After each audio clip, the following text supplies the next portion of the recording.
القرآن للذكر فهل من مدكر. Alhamdulillah wa salatu wa salam ala rasulillah. Welcome to this lesson on the Ra.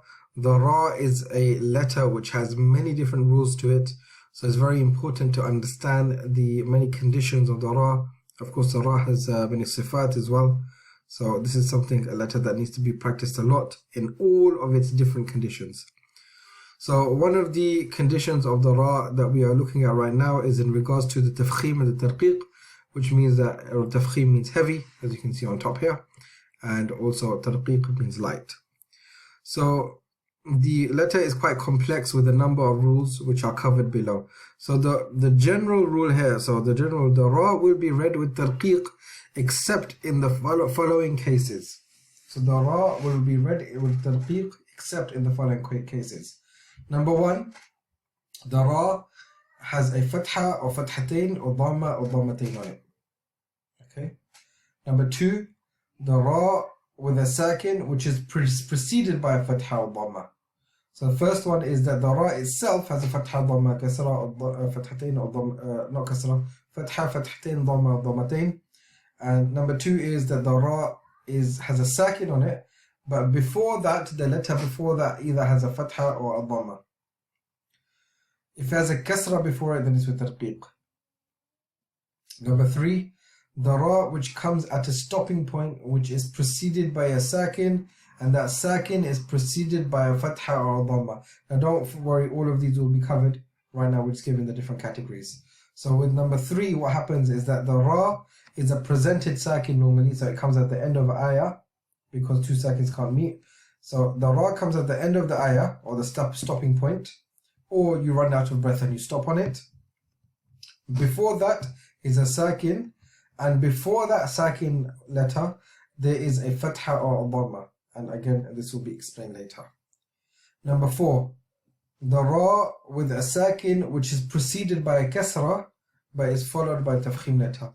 So I mentioned here that if the Ra has a sakin on it and is preceded by a kasra, then it will be read with tarqiq, meaning it will be read light. But in number four, if that applies, but the Ra is followed by a tafkhim letter, or one of the letters of al-isti'ala, which is the khusa wa tinqid, so kha, sad, dad, ghain, ta, qaf, dha, then the Ra will also be read with tafkhim.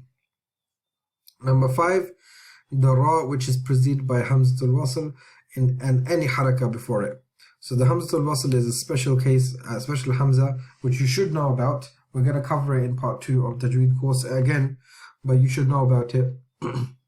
And it doesn't matter what haraka is preceded by the Ra, the Hamza Wasl, if it occurs, then this Ra will be read with tafkhim.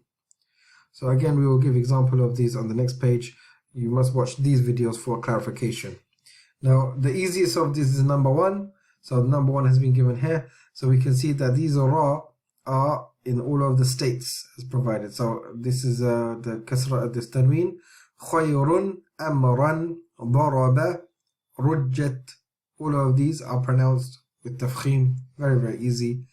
And the next ones need some concentration. So the remaining rules that we are going to cover now are the next four. So let's go straight onto it. So here we can see that the Ra with a sakin, which is preceded by a fatha or a dhamma. So in this rule we can see these examples in the words al-ardu and Qur'an or Qur'anun. So here we can see that there's a fatha before the Ra with the sakin.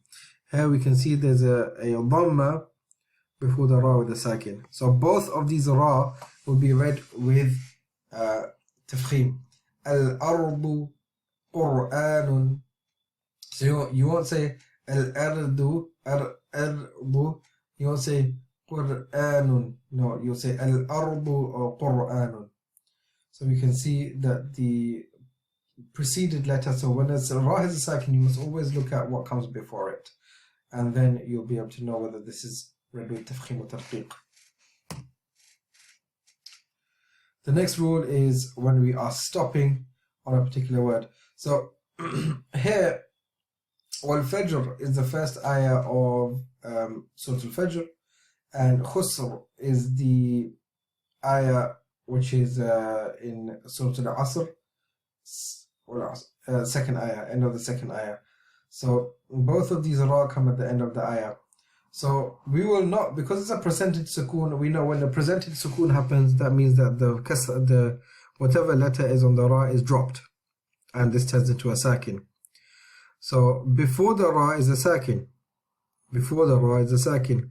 So if that occurs, then we must look at the letter before that. So this fa has a fatha on it, and this kha has a dhamma on it. So when we stop on these, we must stop it with tafkhim. So wal-fajr, wal-fajr, and khusr. Okay, so you can hear there's a tafkhim on the ra. Wal-fajr, khusr. Yes. So this is the way that you must pronounce this ra when you're stopping on it at the end of an ayah or stopping point, or if you're running out of breath. Now there is an exception to this rule, and the exception to this rule is when a ya sakin is preceded by the ra. Now it doesn't matter whether ra has a whether before the ya is a kasra, fatha or dhamma, it doesn't matter. But really it only really applies to these two words.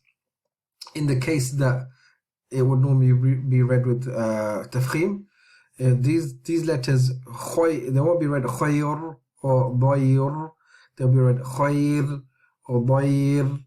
So both of these ra are read lightly when on these two words, khayr, dayr. Yes. So because there's a ya before it, so the ya is forcing the ra to become also tarqiq, be read with the lightness on the ra.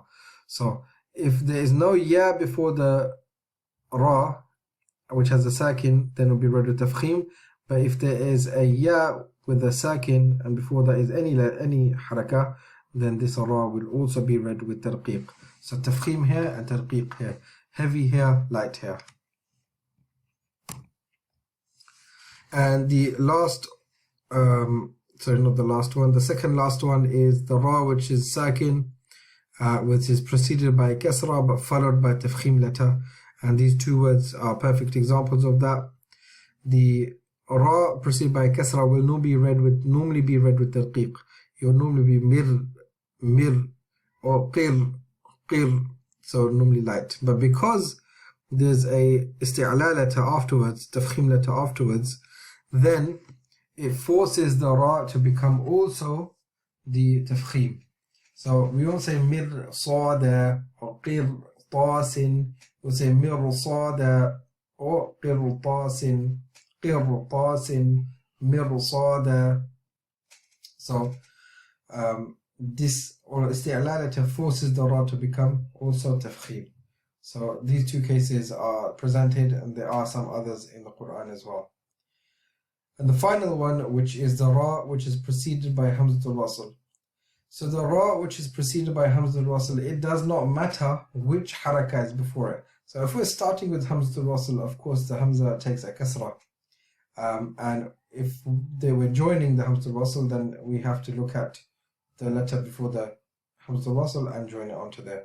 So in any case, if the ra is followed by preceded by a fatha or dhamma, it's going to be read heavy. But in these cases, we can see that there's kasra before them. So how do we read these? We read this as manir taba, not manir taba, no, manir taba. Why? Because of the Hamza Wasl. And here, we normally say like irji'u, but no, because it's Hamza Wasl, we say irji'u. So the ra is also read with tafkhim. Now these are the rules of ra. These rules of ra need to be, number one, memorized, and number one, practiced. So this needs extensive practice, because you won't always find these in the surahs that you might be doing right now. But as you're reading the Quran gradually, with each completion, you should be able to find all of these examples. Now one of your jobs will be is to go into the Quran and maybe find some examples of ra and tell your teacher whether this is with fatha, whether it's tafkhim or whether it's tarqiq. or you can do this research yourself as well. So every time you see a ra, ask yourself, does it meet one of these 5 conditions? If it meets one of these 5 conditions, then it's with tafkhim. If it doesn't meet one of these 5 conditions, then it is read with tarqiq. I hope that helps, and inshallah I'll see you in the next lesson when we will be talking about the med alif. Salam Alykum. Be sure to download your free implementation workbook. We go through it step by step. All the videos correspond with it. We have laid it out very strategically so you can master Quranic Tajweed and Quranic Mastery and implement it while you go along. Okay, so be sure to download this and it will help you on your journey. It's free to download. The link should be in the description. Assalamu alaikum. If you enjoyed this video, guys, please like this video so we know you enjoy it, as we can make more. Please write a comment and tell us what you thought about the lesson. And don't forget to subscribe. Subscribe now. Jazakallah. Assalamu alaikum.